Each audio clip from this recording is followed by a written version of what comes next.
What follows are some thoughts from just one guy. As such, they should be considered editorial content and not part of the regular newscast. Well, what's under the hat for this week? Well, we certainly had some mixed feelings hearing the news that the money people had pulled the plug on a planned rail-to-truck transfer station that had been planned for the Harbor Creek area. The terminal would have been part of a complex series of projects called the Inland Port.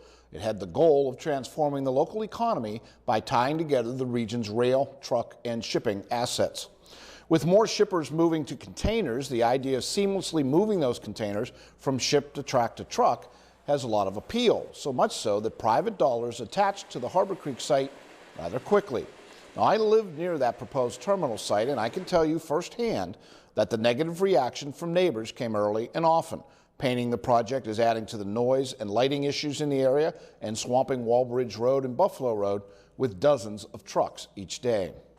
It's an argument I've heard often over my past 30 years. It's called NIMBY, not in my backyard.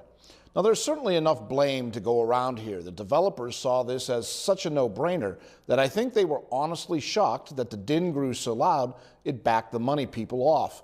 But by assuming that this would be an easy win, those developers did not do their due diligence in including local township leaders and doing a better job of getting in front of the story and keeping neighbors informed. And as someone who lives there, I can also point to the neighbors who had their minds made up long before the project was ever fully explained. I'm not saying they were wrong to oppose something that they thought would devalue their quality of life, but I do argue that a potentially transformational economic project does not come along every day, and they owed it to the region to reserve judgment until all of the impacts were known. Hopefully the project can be revived somewhere else, but there are no guarantees. And the irony is that a project that preached connectivity could die on a disconnect in a hazy world somewhere between perception and reality.